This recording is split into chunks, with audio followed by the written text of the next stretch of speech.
Welcome, welcome yet again to another glorious Sunday. I am Pastor Michael, lead pastor of Church on the Beach, Miami. We're located right here in the heart of South Beach, the place where God comes and goes on vacation. I am thrilled and honored to bring you a word from the Lord. I'm going to be breaking down the word of God for you in a way that should help you to transform your thinking, your mind, to help you make sense of this crazy thing called life. Because at the end of the day, wherever you are, I want you to know that you don't go to church. You are the church. For those that are believers and they want to go to another level in their walk with God, this is one of the reasons why you come and you get knowledge. You come and you get correction. You come and you get direction. You come and you get protection. So I want to jump right in because we are on part 5 of a series I like to call A Tale of Two Queens. A Tale of Two Queens. And I want to start with, because the theme of this message has to deal with beauty. Beauty. Now, I understand that a lot of people may feel that this message is just for women, but it's not just for women. It's for everyone to understand the power of beauty and how it's being weaponized in the world that we live in today. And it's also for those who God has blessed with beauty, to understand your responsibility with that gift. So don't get it confused or twisted. Your beauty is a gift from God. Everybody wasn't blessed with the beauty that you have. Now, we understand that beauty can be subjective, but it's amazing that when we say, hey, this person is beautiful, that person is beautiful, and we're in a culture that says, well, everyone is beautiful. Yes, everyone is beautiful in their own right, right? And it is subjective. It is perspective. But we have a reality. The Bible clearly has said in its word and has described certain people as being beautiful. And in this series on the Tale of Two Queens, we're studying out of the book of Esther. It clearly talks about two queens, Queen Vashti and Queen Esther. And in both their descriptions, it says that they are beautiful, beautiful to look at, beautiful figures. So yeah, while we all can say that there is beauty in our own eyes, while we all can say that beauty is subjective, we do understand that there is a definite definition of external beauty that is measurable. Okay, so I want to begin with First Peter chapter 3, verses 3 through 4, and I like to read this out of the easy reading version. It says, "It is not fancy hair, gold jewelry, or fine clothes that should make you beautiful. No, your beautiful should come from inside you. The beauty of a gentle and quiet spirit. That beauty will never disappear, and it is worth very much to God." Here, in the world where we often celebrate outwardly beauty and temporary attraction. Temporary attractions. Why is it temporary? Because you're going to lose that young, vibrant body, that young, vibrant beauty that you had in your 20s, when you get into your 30s and you get into your 40s and so beyond. And that's not to say that when you get older, you're not beautiful, but you are going to lose some of that elasticity in your skin. You're going to lose some of that firmness of your body, right? That's just the facts of life. Now, if you eat right, you take care of yourself right, and with this $1 billion industry of beauty, you can curve or drastically reduce some of the signs of aging. Praise God, we live in an era where we can do that.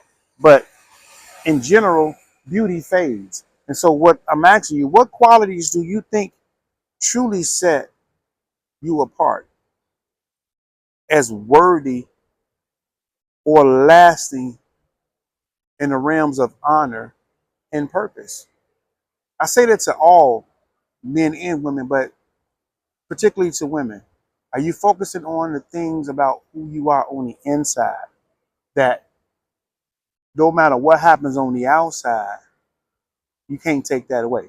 Doesn't matter how old you get, you can't take that away. And we're going to cover some of that in this series today. How important that inward beauty is compared to the outward beauty. Now, ladies, we appreciate a beautiful woman.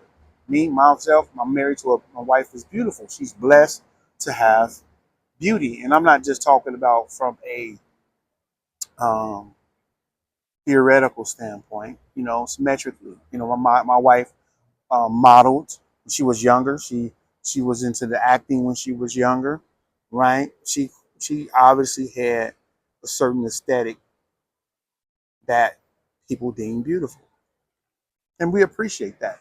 But even being married with her for so long, I can admit that I have become used to her beauty, and sometimes taking advantage of the beauty or taking it for granted. Because some people, when they see my wife, especially when she's all dialed up, they're like, "Oh my God, she's this, she's that." She still gets hit on by men and women. Even being a mother of three and being, not as young as she used to be. I'm not going to say her age because I'm not crazy, but she definitely looks a little different in her 20s than she do now in her not 20s, right? But she's still beautiful and she still gets compliments. And yet, because I'm with her in the mornings and in the evenings and when she's not dialed up and, I'm with her for a long time, we can sometimes take that for granted. But I realize it's the things about her that most people don't get a chance to experience, that most people don't get a chance to witness, that keeps the attraction that I have for her going, the love that I have for her going. And to a certain extent, I'm glad for that because she is older. She is not as youthful as she used to be. And if I base my marriage just on that, I can become dissatisfied with who she is as a person. So it's important for women to understand that your beauty is definitely appreciated, but it's the who you are that will keep you in the position of being the queen in his life. So let's go to Proverbs 11:22. It says, "A beautiful woman without good sense is like a gold ring in a pig's nose." I say that because I live in Miami Beach. And on any given weekend, you're going to see very attractive women riding around on golf carts, shaking their butts, dancing, getting drunk, getting wild, a lot of bad behaviors. As I mentioned before, currently I'm working at a hotel that is known for its nightlife. And I see so many beautiful women constantly coming into this hotel. Gorgeous, great figures, right? Great look. But the closer you get and you start to hear how they speak to each other, how they speak to people, and I report that 70% of the incidents that we have revolving aggression and mishaps because of judgment of bringing people into their room when they shouldn't come from women. And so when it says that a gold ring in a pig's nose, which is mentioned in Proverbs 11:22, it reflects the absurdity of placing something valuable on an animal that has no regard for the jury. It draws a comparison to a woman who was outwardly beautiful but lacks wisdom or good character, suggesting that true value comes from her inner qualities. Now, I like what it says here. It says placing something valuable on something that has no regard for it. I think we live in an age today where when God has blessed certain women with beauty and great figures, that if they don't have the mentality to be able to walk around life with that look, with that body, then they have no real regard for the gift that God has given them. And I really believe that that's true.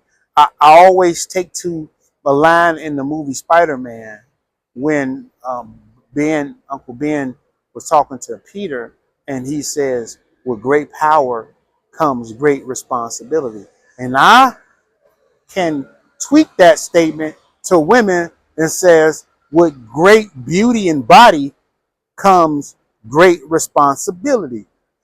That you have a responsibility now when God is giving you the body and the looks.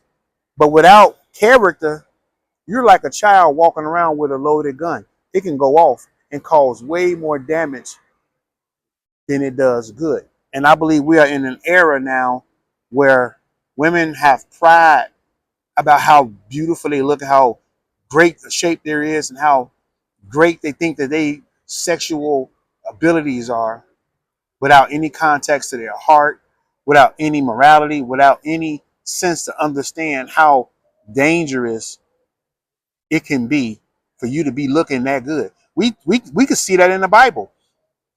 There's an account where Abraham, or at the time was Abram, his wife was so beautiful, even in their older age, that he said that he told his wife that she should lie when they came into certain providences, because when the kings would see how beautiful his wife was, that they would kill him just to take his wife. I don't think women understand. Nowhere in the Bible did it ever say that a man was so handsome that a woman would have to worry about being murdered so that a woman can take her husband. Now, you may not have to worry about being killed, but you do have to worry about women flirting with your man, right? But never does it become a danger to you in that sense. And we are, even in that day, he understood that beauty was dangerous, that beauty was dangerous.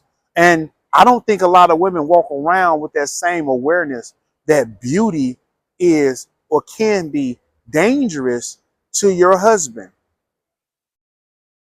and how you need to be mindful of what you wear. You need to be mindful of where you're going, because you can be causing your beauty can now become a burden to your husband when it was designed to be a blessing.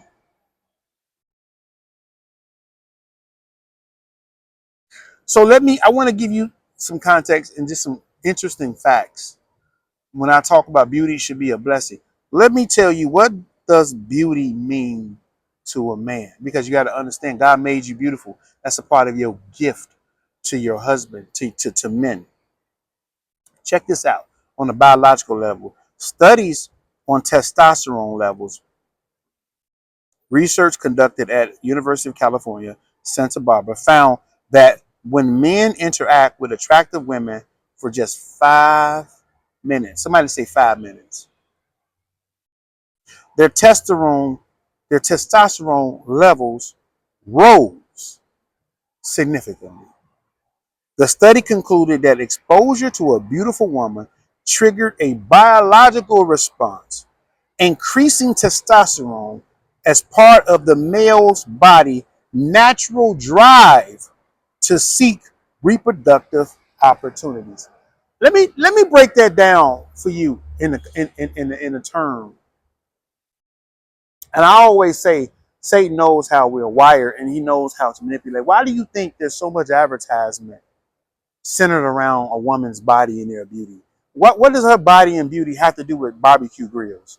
What does her body and beauty have to deal with power tools? What does her body and beauty have to deal with advertisements to sell cars, right? Because biologically, when a man interacts with a beautiful woman, it increases his testosterone. And if you don't know, testosterone is produced in the testicle. That's why it's called testosterone. Comes from the testicles. And the more testosterone that a man has, the more he feels like a man. The more his brain is triggered to hone in on that woman, right? So when you have women, and I always say it's not fair, right? It's not fair because a woman can attract a man just because how great she looks. It don't even matter her character.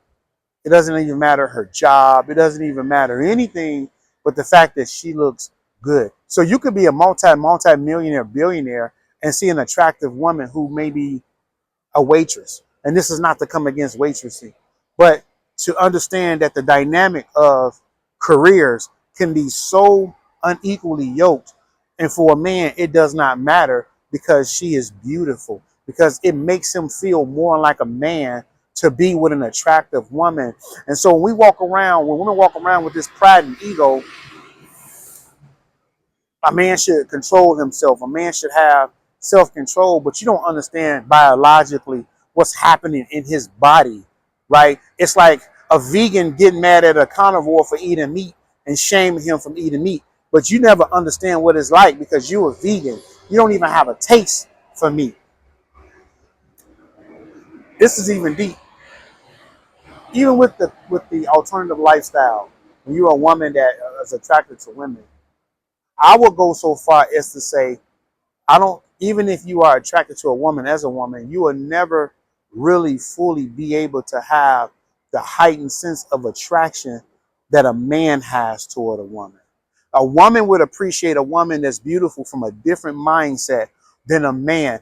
His biological body is going nuts when he sees a beautiful woman, when he sees her hips and the way her body moves and like the stuff that triggers in his brain. A woman would never understand that, never understand what goes in a man's mind and how he feels and why rejecting him sexually, how it really messes with his biology.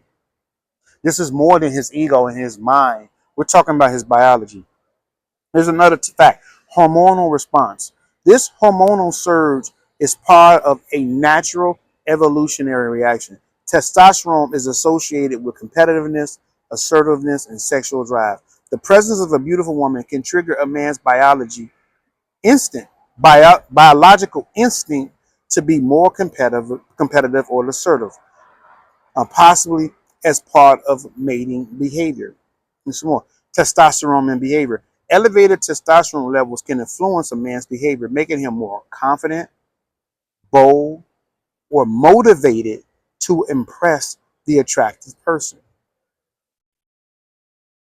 Look at that. Women, if you want your man to go work a job and bring home that bacon, show up beautiful, show up attractive, unleash your femininity, and it will focus a man.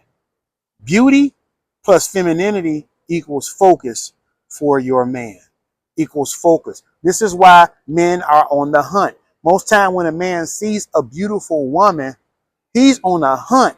His biology is dictating him. Hunt, hunt, hunt. You walking around with an attitude, I don't know why he all into me. I don't know why he all in my DMs. Why he sweating me. Baby girl, this is biology. It ain't nothing personal about who you are as a woman. Stop feeling yourself and be more responsible for your outward appearance because it's triggering his biology. This ain't the fact. He not a creep. He not a weirdo. He not a pervert from the natural sense. Yeah, he can become perverted. Yeah, he can become a creep, right? I'm not excusing bad behavior with how he responds to it. I'm just letting you know that biologically, he's going to respond to that. And this is research. His testosterone is going to respond to that. I always say, God, and this is a line that I told my wife, your biology don't care nothing about your beliefs. Your biology can care less about your beliefs. It can care less about how you feel. You can feel all you want to, but your biology has nothing to do with your feelings. It's some things that your body is going to do, whether you saved or not. The Bible says you can't hold fire in your bosom without getting burned. You can't put yourself in certain situations and make your body not respond. You can't put food in your mouth and make your body not salivate. You can't. It is biology. So let me go a little bit further. What does beauty mean to a king? And since we own this series of A Tale of Two Queens, and how Queen Vashti and how Queen Esther interacted with with King Xerxes. Let me explain to you, what does beauty mean to a king. We know what beauty means to a man, but let's take it an extra step. Because I always say, in every male that you meet, there's a king, there's a man, and there's a fool.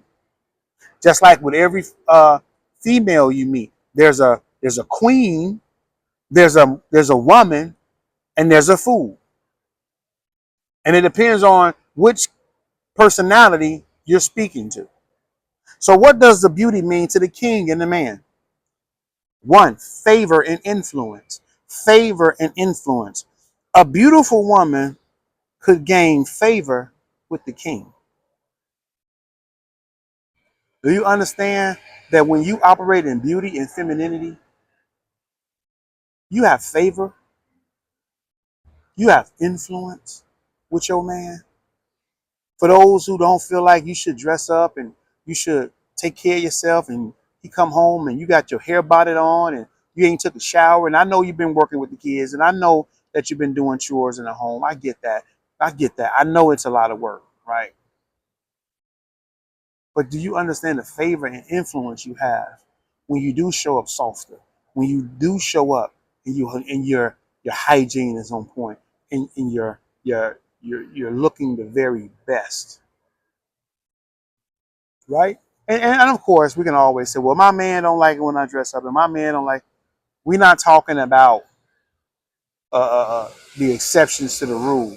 We're talking about the generalization of how men work and how beauty and influence can sway the king that's in your man. Here's another thing: status and power. In ancient kingdoms, a beautiful queen of consort was often seen as a reflection of the king's power, wealth, and prestige. Her beauty was considered an asset to the kingdom, showcasing the king's ability to choose a partner of great physical appeal.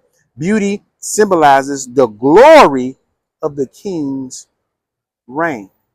We see that in this book of Esther when Queen Xerxes called for Queen Vashti to come out, because he didn't want to flaunt her beauty because he was egotistical and arrogant. But this was about showing that as a king, you could be with the most beautiful woman of the land. And when other men see that, they recognize that as his status, as his glory. Ladies, when you're out with your man, are you his glory? When you out with your man, are you his glory? Is he seeing, is the people seeing his glory when they see you? Or do they see shame when you are out in public with him? All these things matter in the context of his kingship. Another thing that beauty means to the king is prosperity and blessings. Prosperity and blessings. In many cultures, physical beauty was associated with prosperity and blessings, reflecting a sense of God's favor on the nation. A beautiful queen was sometimes seen as a sign that the kingdom was favored by God, representing abundance and peace. I'm just breaking down what beauty means to a king, because when people see a man with a beautiful woman, they automatically assume he got money. I can't tell you how many times I'm out and I'm with my wife. They automatically assume that the way I got her was because I had to be some type of millionaire. I had to be some type of baller. I had to be paying, which is always offensive to my wife, because she's like, yeah, you're diminishing my character as a woman by thinking that I'm with this man because of his money. But we understand that a lot of beautiful women are normally connected to wealthy and prosperous men, even in today's time. And here's the other thing that I like to bring out, which is what beauty means to a king. And we talked about this before. It's a source of temptation or danger. On the flip side, beauty could also represent temptation or distraction. Kings who were physically swayed purely by physical beauty might neglect deeper virtues, leading to poor decisions. For example, King Solomon, known for having many wives, was led astray by some of them who turned his heart away from God. And this is again why this series is important. For those who have ears, let them hear. It's not going to be for everybody who want to hear it. They're going to reject it. But for those that understand how powerful your beauty is, you can lead people. You can lead a man to his destruction, or you can influence him to his productivity. You could influence him to make sure that his kingdom is being ran on in lines of what God has called it to run, just by your beauty and using it correctly, using it as a tool. And this is an amazing segue into A Tale of Two Queens. The subtitle is this: More Than Beauty, Becoming a Queen Through Character and Purpose. Becoming a queen through character and purpose. And so all of that I said before I get deeper into this story in the book of Esther is to shut up and to understand the biology of how a man operates and the benefits of being a beautiful woman if you were called to be the queen in his life, and the responsibility that you have, that you shouldn't just neglect or have this air of pride about you because you look this way and you this beautiful and you just wear whatever you want. You can show every crack and crevice of your body and walk around and say it's my body, it's my choice to wear what I want to wear. And if I walk through the street naked, no man should touch me or say anything inappropriate, and he should be able to control himself. Well, we could say the same thing about you as a woman. That you should be able to control what you wear. You should be able to control what you're doing. Because I doubt very highly if you were married and you was in a room or an event with your husband and every woman was walking around in a string bikini, that you would not think that was inappropriate, that would not be a threat to you. I don't care how beautiful and confident you are. You would not want to send your man, if you're in your right mind, in an environment where women whose body is probably tighter than you, who probably look better than you, and your man is around it all the time, that you would want those women to have some type of restraint, right? So it's always that way when you're the one in the position of power and control. But when other women who are just as fine or even finer than you are around your husband, you would want them to be dressed appropriately. So that's how I know it's demonic, and that thought process is demonic. So let's jump right into it, because I hope I'm helping some people today. Hope I'm helping you to see the responsibility you need to have when God bless you with beauty. So let's jump right into Esther 2, chapter 2, verse 12. And it says here, because before we got here, and if you've been following along with this series, we know that Queen Vashti was tripping, and so she got kicked out of being a queen. And King Xerxes was on a hunt to find his next wife, and he held the beauty pageant of all the most beautiful women that had to be virgins. This is so powerful, and there's so much to talk about that. But when it became time for a king to find his queen, he was looking for someone who wasn't ran through. He was looking for someone that had not been touched. Because when you are ready to make a woman your queen, body count matters. How many men you slept with matters. You may be great enough to have sex with, but you're not going to be in a position to be the queen.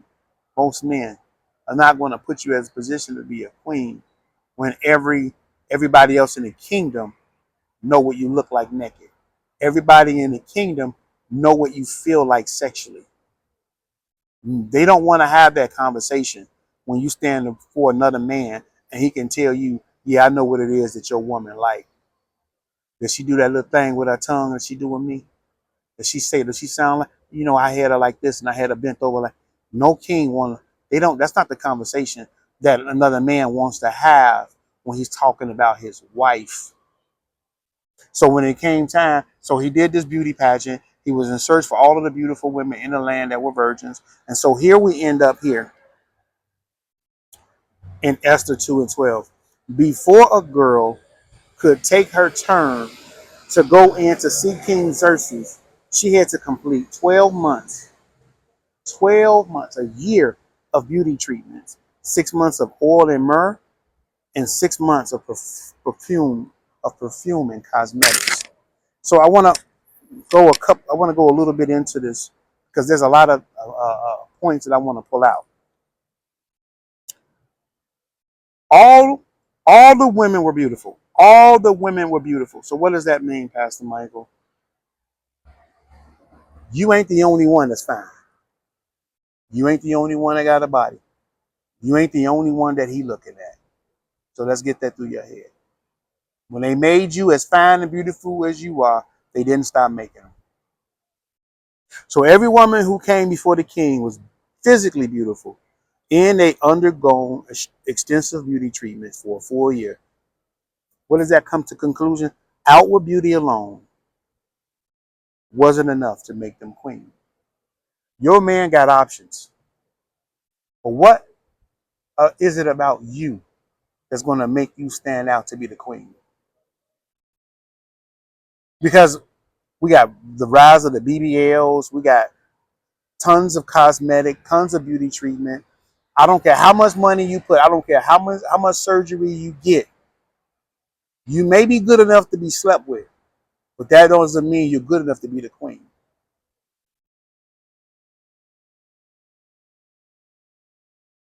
Being is another point. Being good enough to sleep with doesn't make you a queen. Oh, being good enough to sleep with doesn't make you a queen. Just because you have sex with him, and I don't care how good the sex is, you're good enough to sleep with, but that still don't make you the queen in his life. I hope this helping some women because I think women, they do all of this to their physical outward appearance. They do everything sexually to this man, and they wonder why you may even get pregnant by him, but you still not his wife. You still not his queen. And I don't think women understand that. That's his biology. That's not who he is uh, from internally, from his morality. His biology wants to sleep with you. His his biology wants to buy you the finer things in life, but that's not good enough to make you the queen. So you got to ask your question: what set Esther apart? What set Esther apart? Because she was beautiful. The Bible says not only was she beautiful, she had a great figure. She was a virgin. She wasn't touched. And this king was running through all these women. He was sleeping with all the virgins. It says here, before a girl could take her turn to go into the see the king. It may be your turn to go to his bedroom, but is it your turn to be the queen? See, that's the difference with Queen Esther and Queen Vashti. And that's the difference between Queen Esther and all the other beautiful virgin women out there. She looked good. She smelled good. She had the makeup on. She did all this. But when she came about that bedroom, he crowned her the queen. He crowned her the queen. Why? Why? And this is important to the story of Esther. Here's some stuff I want to pull out about Esther. Esther didn't just rely on her beauty. What made her stand out was her humility, her wisdom, and her grace, i.e., femininity. She found favor with the king because of her character, not just her appearance. It wasn't just her appearance, it was the femininity in who she was. She was a queen, didn't know it. Esther's inner beauty, her humility, her wisdom, and her reliance on God is what gave her heart and character And that's what gave her the lasting influence. Are you beautiful and recognize where it comes from? Are you beautiful and honoring God with that beauty? Are you investing in qualities like wisdom, grace, and humility that create lasting favor? Or are you just relying solely on outward beauty to gain the favor? And the reason why that's important is because it's going to always be somebody else that's beautiful. Listen, Queen Xerxes had his queen and he had a slew of concubines, aka side chicks. You may be good enough to be the side chick, but you'll never be the queen. And the queen is the one that when it came down to it, Xerxes says, I'll give you up anything you want, up to half my kingdom. That man was willing to give this woman half of his kingdom, not because she was fine, not because she had the body, not because he slept with her, but because she had femininity qualities that the other women didn't have. My question to you today, where does your true virtue come from? What are the inner qualities that God is needing in order to use who you are for the purpose you are called to be used?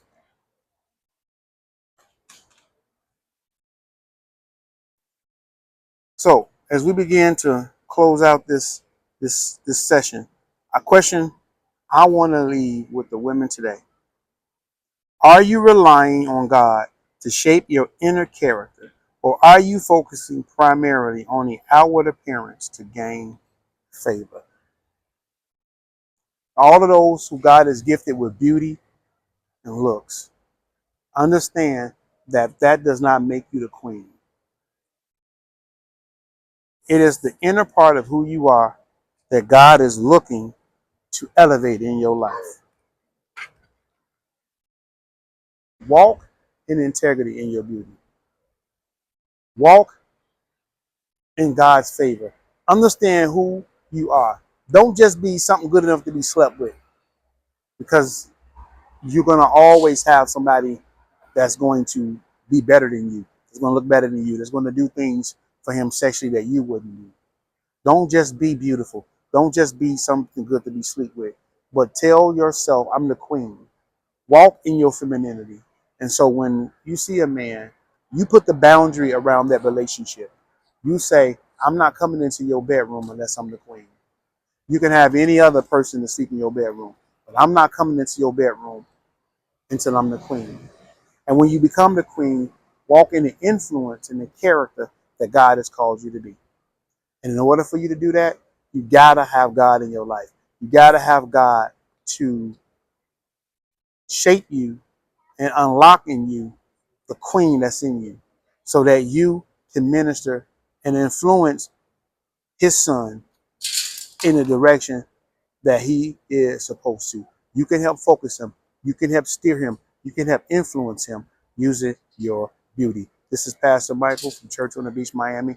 I hope this message was a blessing. This is part 5 of A Tale of Two Queens, and we're going to be diving deeper into this series as God keeps giving me more and more and more to talk about, especially in the era today where we have such an influence of outward beauty, especially when it comes to women. Okay, make sure you tune in. Make sure you hit the like button. Make sure you share and comment. Let's get this message out. This is definitely a message for today's time. I love you with the love of Christ. And I'll see you again here next week as we continue this series, A Tale of Two Queens. God bless.